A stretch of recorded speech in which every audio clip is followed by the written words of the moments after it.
In this episode, I get asked the question, what is the hardest period of my life I've ever been through, and how did I get through it? 28 and I'm trying to shape history, pulling from the sky for some strength to take with me, line up the stars, fly away quickly and push the world forward like a tidal wave hit me. I ride the wave swiftly, I fear no man, check my titles mate quickly, came from the sky with the light of day in me, Okay. and grew my own wings so the pilot came with me. Whenever I'm about to start, Rosie talks. And then I go, Rosie, try not to talk. And then she starts talking again. 2:20. Thanks for joining us. Rosie. Read his own questions in this episode. Today's question. I don't know, I'm not supposed to be talking. No, you can talk now. Okay, fine. Today's question comes from Twitter, from @PDCKSY. Hashtag AskJackD. When was the lowest you ever felt when building your business, and how did you get out of it? It's a really good question. What was his name?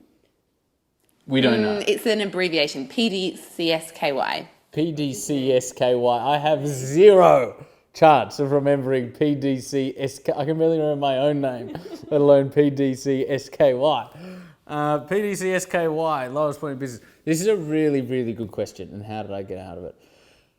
So I went into business. So I dropped out of a commerce law degree when I was 18. Borrowed $20,000 from a very reluctant bank and bought into a business. Bought into a shell. We were going to start a business-to-business call center. Me and two other guys, and it went terribly. Right, just like most people's first businesses, we made every mistake in the book.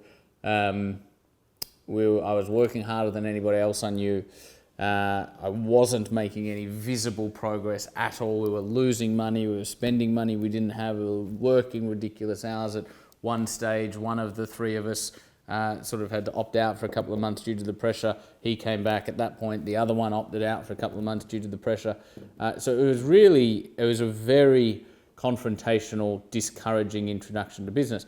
What sort of amplified that and exaggerated that for me a little bit was I started that business on a Monday. On the Friday prior to that Monday, my brother Tom passed away as a result of drug use. And so at the age of 18, I was dealing with the passing of my brother, who was also my best friend, and very, very similar people. Dealing with that, didn't know how to deal with grief yet, didn't know how to deal with death yet. Still quite emotionally illiterate when it came to most things at the age of 18. Plus dealing with all of the knocks that come with starting your own business, right? You think you're going to be successful overnight. You think it's going to go really, really well. You think, or you have all these unrealistic, very naive expectations. None of them come true. And then it knocks your confidence and it knocks your self-worth. And people start going, you're an idiot. Why don't you go back to university? Or why don't you go get a real job? Or whatever the case may be. And so you go into business because you want to become someone of value, because you want to become someone of success. And for the first 2, 3, 4 years, in my case, that wasn't the case at all, right? My apprenticeship period went for 3 or 4 years where you're failing, you're making mistakes, you're learning the lessons. I now know that there's an inevitability to going through that kind of a period.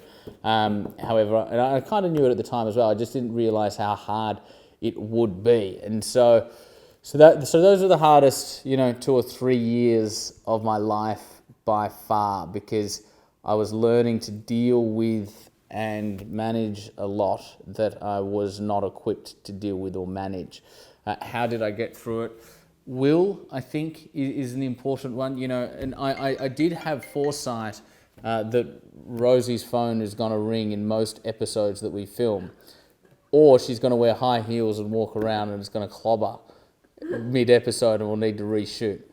But when you have foresight of that, you can tell Rosie to just put her phone on silent and you can keep going. I had foresight. I'd studied a lot of entrepreneurs before, so I knew that failure was inevitable. So I had sort of foresight of that to a degree.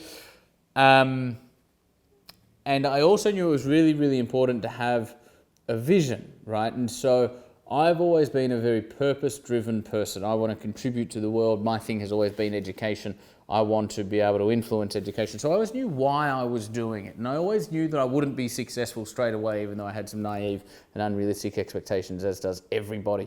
But it was the connection to that vision.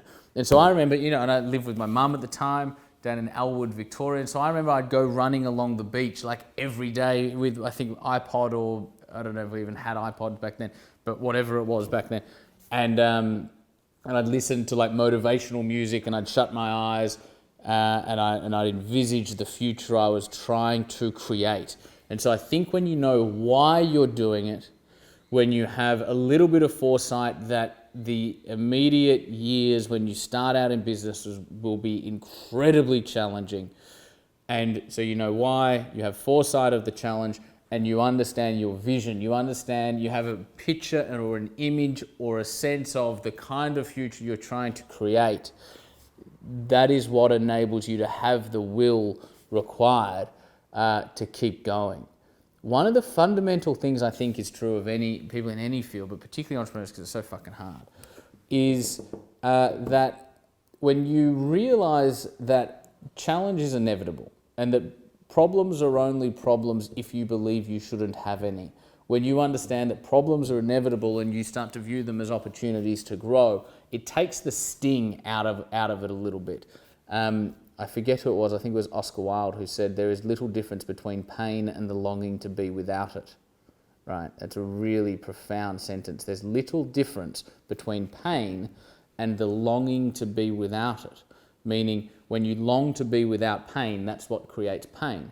When you recognize that pain is a legitimate and fine emotion just like anything else, and that challenge is fine and it's all inevitable and it's not bad and you're not failing, and you take away all of the judgments and you don't long to be without it, but you accept it for what it is, it enables you to give yourself grace around it all.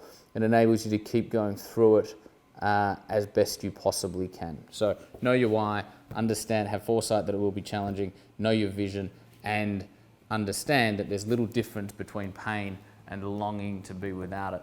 That was a really deep episode. I think one of the ways we can end this episode is on a little bit of a slightly lighter note. I'm going to do something we don't usually do. So as you guys can see, dressed up in a fairly smart casual outfit for this episode of AskJackD. I've got my smart casual shirt on, would you say, Rosie? You've got the watch.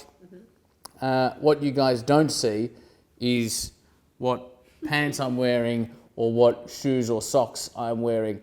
Lloydie, if I walk over here, can you give anyone watching at home a view of this outfit and how offensive it is to fashion? Oh, I'm actually tangled in my microphone. Okay, so up the top here, we've got smart casual shirt. This is one of the benefits of filming at home, by the way, here in Boston. And then down here, we've got tracksuit pants. And then down here, Rosie loves it, we've got polka dot socks. If that's not offensive to fashion, I don't know what is. So what that means right now is my head's in the cloud, my feet tied